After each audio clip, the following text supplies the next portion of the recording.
Hello, आज मैं आपका एंट्रीज का लेक्चर लेने वाली हूँ टैली में, how to pass the transaction. अगर आपको कुछ भी एंट्री या ट्रांजैक्शंस वगैरह पास करना है तो सबसे पहले आपको गोल्डन रूल्स पता होना चाहिए। गोल्डन रूल्स के बेस पे ही हम एंट्री पास करते हैं। जैसे कि कोई अकाउंट को अगर हम डेबिट कर रहे हैं तो क्यों डेबिट कर रहे हैं, क्रेडिट कर रहे हैं तो किस लिए क्रेडिट कर रहे हैं, तो ये सब हमें गोल्डन रूल्स के थ्रू पता चलता है। तो एंट्री पास करने से पहले हमें गोल्डन रूल अच्छे से क्लियर होना चाहिए। जैसे कि मैं आपको गोल्डन रूल्स बता देती हूँ। जैसे गोल्डन रूल्स 3 चीजों पे बेस है, real, personal and nominal account पे। रियल मतलब जिन चीजों को हम देख सकते हैं, छू सकते हैं, उन सभी अकाउंट्स पे रियल अकाउंट का रूल अप्लीकेबल होगा। जैसे कि cash account, land and building account, furniture account, अगर ये होगा अकाउंट तो इन सभी अकाउंट्स के ऊपर रियल अकाउंट्स का रूल अप्लीकेबल होगा। रियल अकाउंट का रूल है debit what comes in, credit what goes out. आप चाहिए तो आपकी बुक में रिकॉर्ड भी कर सकते हैं। रियल अकाउंट का रूल है डेबिट व्हाट कम्स इन, मतलब कुछ भी अगर आपके पास रियल चीज आई, जैसे कैश आया, बिल्डिंग आई, फर्नीचर आया, तो इसे क्या करेंगे, डेबिट करेंगे। क्रेडिट व्हाट गोज आउट, मतलब आपके पास से अगर कैश गया, बिल्डिंग गई, फ्लैट गया, तो ये सब किस में चला जाएगा, आपका क्रेडिट साइड करना पड़ेगा। देन इसके बाद होता है पर्सनल अकाउंट।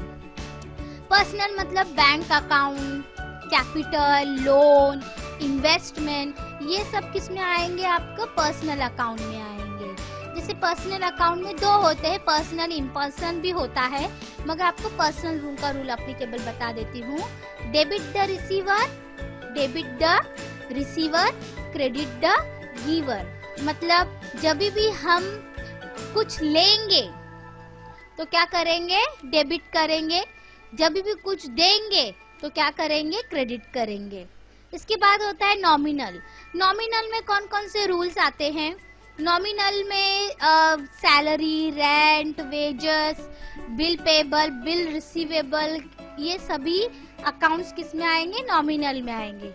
नॉमिनल अकाउंट का रूल है debit all expenses and losses, credit all incomes and gain, मतलब हमारे जो भी एक्सपेंसेस होंगे, बिजनेस के जो भी खर्चे होंगे और जो लॉस भी होगा उसे हमें क्या करना पड़ेगा, डेबिट करना पड़ेगा। और जो बिजनेस की इनकम्स एंड गेन्स वगैरह होंगी उसे क्या करना पड़ेगा, क्रेडिट करना पड़ेगा। तो एंट्री पास करने से पहले आप ये गोल्डन रूल्स अच्छे से बुक में लिख लीजिए और समझ लीजिए, तो ही हम क्या पास कर सकते हैं, एंट्रीज को पास कर सकते हैं। तो एंट्री पास करने के लिए सबसे पहले मैं आपको टैली सॉफ्टवेयर ऑन कर लेती हूँ। एंट्री पास करने के लिए हमें अकाउंटिंग वाउचर्स में आके एंट्री पास करना है, तो अकाउंटिंग वाउचर्स में आए। अभी आप देख सकते हैं कि राइट पेन पे यहाँ पर सब शॉर्टकट्स दिए हुए हैं वाउचर्स के।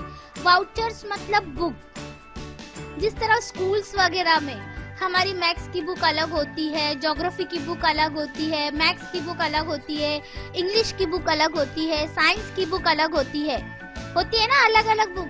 सारी सब्जेक्ट एक साथ एक बुक में लिखते हैं हम नहीं। उसी तरह से अकाउंट में भी हर एक चीज की अलग अलग बुक होती है। मतलब आपकी कंपनी कभी भी पे कर रही है तो पेमेंट का एक वाउचर, मतलब पेमेंट की बुक में एंट्री पास करेंगे। अगर आपकी कंपनी में कहीं से पैसा आ रहा होगा तो आप रिसीट के बुक में एंट्री पास करोगे। आपकी कंपनी कुछ खरीद रही है तो आप परचेस की बुक में एंट्री पास करोगे। वाउचर मतलब बुक होती है। तो इसी तरह से अलग अलग क्या दिए गए हैं, वाउचर्स, बुक्स दिए गए। अगर आपकी कंपनी कुछ पे कर रही है किसी को भी तो आपकी कंपनी एंट्री किसमें पास करेगी, पेमेंट वाउचर में। अभी जैसे कि एक फॉर एग्जांपल एंट्री है, सैलरी पेड इन कैश ₹5000, मतलब आपकी कंपनी ने सैलरी पे कर रही है 5000 कैश में। ओके, पे है तो एंट्री किस में पास करेंगे, पेमेंट में पास करेंगे, है ना।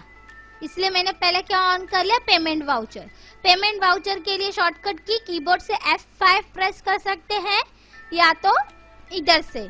मैंने एंट्री क्या बताई, सैलरी पेड इन कैश ₹5,000। अभी सैलरी को डेबिट करेंगे या क्रेडिट करेंगे? अभी सैलरी मैंने किस में डाला है? अंडर इनडायरेक्ट एक्सपेंसेस में डाला है। सैलरी एक्सपेंसेस को क्या किया जाता है रूल के हिसाब से? Debit all expenses. इसलिए डेबिट साइड पे क्या करेंगे हम? सैलरी अकाउंट को क्या करेंगे? डेबिट करेंगे। सैलरी अकाउंट क्या कर देंगे? डेबिट। कितना सैलरी दे रहे हैं? 5,000।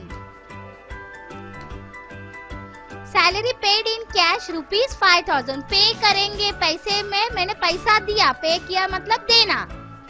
पैसा देंगे तो पैसा आएगा कि जाएगा? कंपनी से जाएगा, कैश जाएगा, तो क्या करेंगे? उसको क्रेडिट करेंगे। मैंने बताया कुछ भी चीज जाएगी तो क्या करेंगे? क्रेडिट करेंगे। हो गया। वैसे भी अगर एक अकाउंट डेबिट होगा तो दूसरा अकाउंट खुद से क्या हो जाता है? क्रेडिट हो जाता है। अभी हम इधर लिखेंगे बीइंग। बीइंग मतलब जो एंट्री पास करी है उसका छोटा सा एक्सप्लेनेशन हम नरेशन में लिखते हैं। Being salary paid in cash for the month of Jan 2006। इस तरह से हम लोग क्या कर सकते हैं? लिख सकते। अभी यहाँ पर कंपनी की डेट्स में कुछ प्रॉब्लम हो गई, वो मैं बाद में सही करती हूँ, मगर इस तरह से हम क्या पास कर सकते हैं? एंट्रीज पास कर सकते। उसी तरह से पेमेंट में हम रेंट की एंट्री पास कर सकते। रेंट पेड इन कैश ₹5,000, तो हम एंट्री क्या पास करेंगे? रेंट अकाउंट डेबिट करेंगे, है ना? रेंट एक्सपेंसेस है, एक्सपेंसेस को क्या किया जाता है? डेबिट। इसलिए रेंट डेबिट 2000 किसमें पे कर रहे हैं? कैश में, तो कैश अकाउंट क्या हो जाएगा? क्रेडिट हो जाएगा। ओके, ये एक एंट्री हो गई, मैं इसको एक्सेप्ट नहीं करती हूँ। उसके बाद है लाइट बिल पे का। पे light bill in cash ₹500। Light bill pay करना है तो ये भी एक्सपेंसेस है, इसलिए इसे भी डेबिट करेंगे 500। कैश अकाउंट क्या करेंगे? क्रेडिट कर देंगे। हमेशा याद रखिए पेमेंट में कैश अकाउंट या बैंक अकाउंट हमेशा क्रेडिट होगा। ओके, इस तरह से आप पेमेंट की बहुत सारी एंट्रीज पास कर सकते। मैंने फॉर एग्जांपल 3 या 4 एंट्रीज बताई है, ऐसी बहुत सारी एंट्रीज आपको हमारी टैली के बुक में मिल जाएगी, तो वो देखकर भी आप एंट्रीज पास कर सकते हैं। इसके बाद और भी एंट्रीज में नेक्स्ट लेक्चर्स में लेने वाली हूँ, रिसीप्ट, डिपॉजिट वगैरह की, तो आप ये लेक्चर्स देखिए। इसमें कुछ भी आपको क्वायरीज है तो आप कांटेक्ट कर सकते हैं। Thank you.